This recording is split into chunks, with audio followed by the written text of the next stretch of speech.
I always remember Earl from the 70s when he first started dominating on the tour, playing different angles on the lanes that other lefties couldn't play. Earl Anthony is one of the greatest bowlers in the world, and he's sorely missed. We welcome you back to Dublin, California, our continuing coverage of the second semifinal between Mike Wolf and Anthony LaCause. While we were gone, LaCause a strike in the fourth, spare in the fifth. Mike Wolf just spared in the fifth. Here he is in the sixth.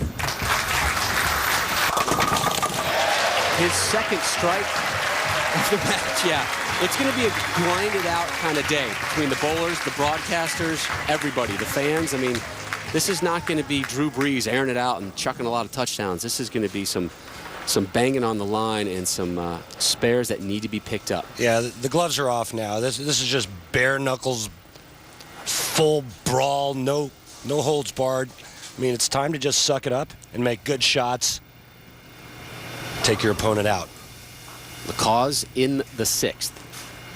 On the right lane, both of his strikes have come on that right lane.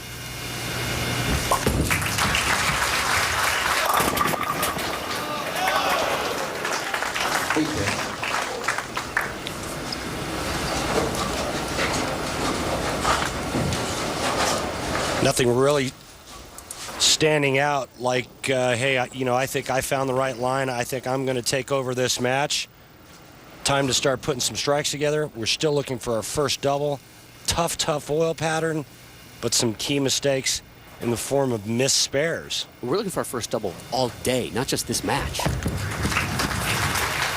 And only 3 strikes all day on the right lane.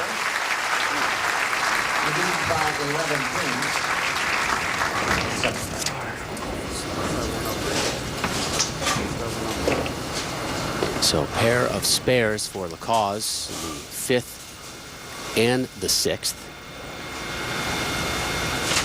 Open frame in the third for him. Wolf with an open frame in the second. LaCause up 11. We begin the seventh.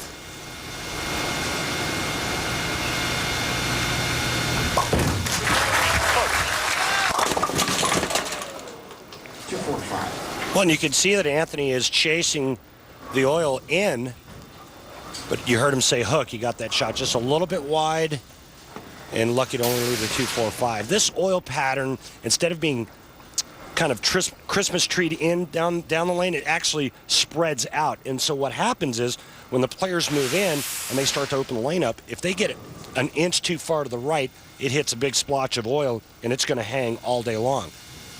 Crucial to make shots. Your speed's got to be perfect, and you better hit your target. So what's your advice, Sidney?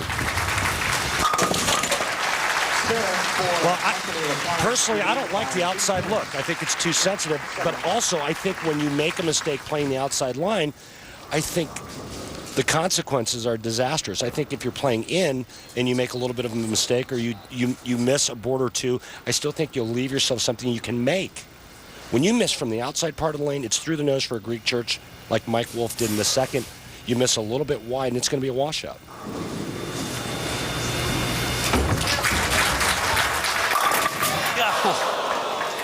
Here's the 8-pin. Boy, that was huge because Mike was working on a strike. He could have doubled up right there and taken the lead. Solid 8. The worst break in bowling next to a pocket 710 for a right-hander. Watch this. Ball goes right by the 8-pin. Boy, and that's just like getting punched in the stomach really hard. Mike Wolf backs off on this one.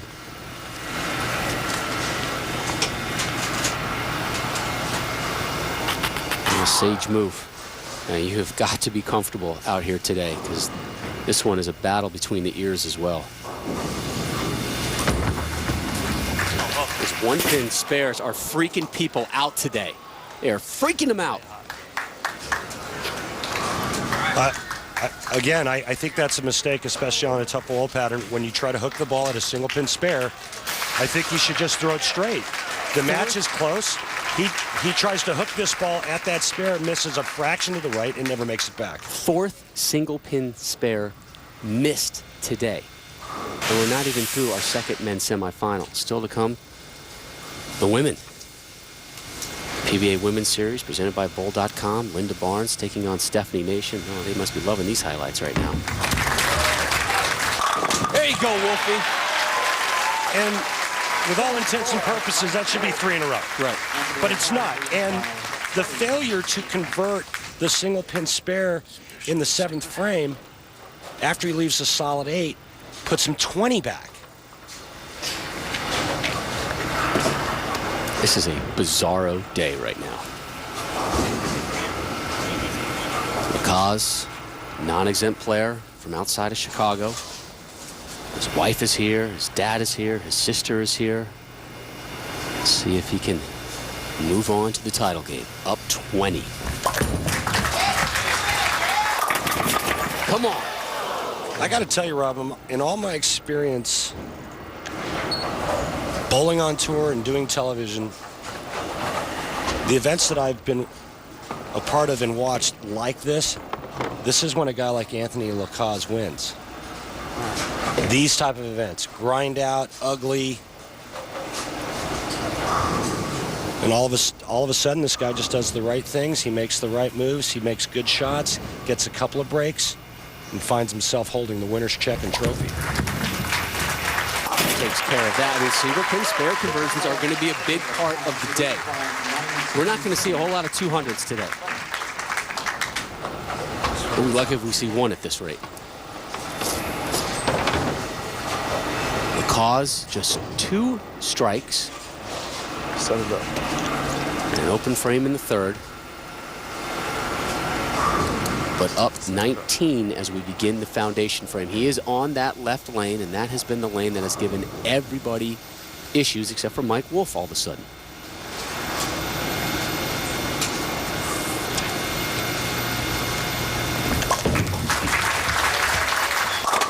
Take that back. The left lane that everybody has been loving. It's the right lane that has been an absolute fiend. Alea Lacaze. Are you sure? Alea. Okay. Yes, apparently I mispronounced her first name when he was on television last week, and he reminded me that Alea was none too pleased. I want to keep her happy. As you should. Yes, as does T-Money. Mike Wolf, must-strike situation now, working on 1 strike. He can strike out for 192. Anthony Lacaze going at a 181 pace.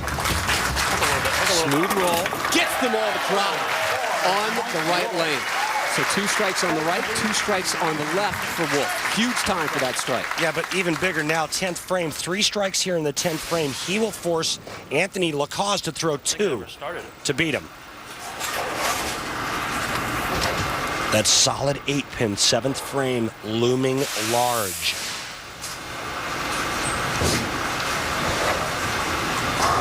Lead at 9 for Lacaze. Wolf on the left lane to begin the 10th. Has struck twice this match on that left lane.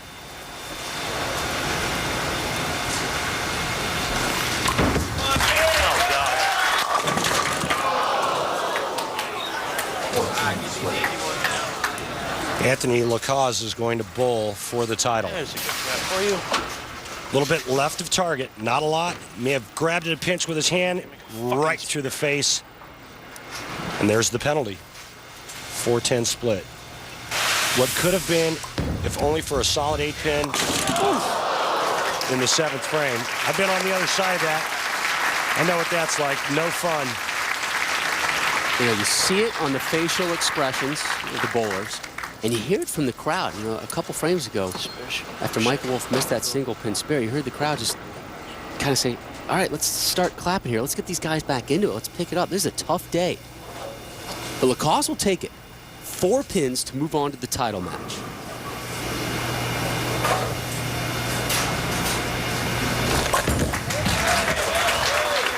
T-Money moves on. Yeah, and you know what, Rob? He's lined up now. He's got the left lane.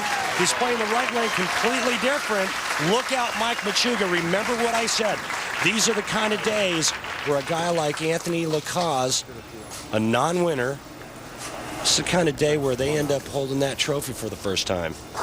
It'll be Lacaze's first title match and just his 2nd ever televised appearance. Remember, he said he was going to be at the Tournament of Champions next week. and not just a gamble. And if he wins, he'll knock out Eric Forkel.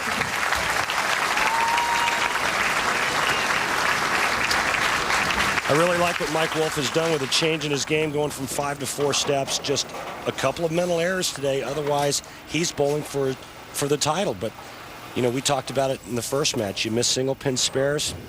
Guess what? It's going to come back to haunt you. And that's the exact difference in this match, really. That solid 8 pin. So our men's final is set. Mike Machuga versus Anthony Lacause. But first, it's our women's title match. Linda Barnes stepping onto the floor to take on Stephanie Nation.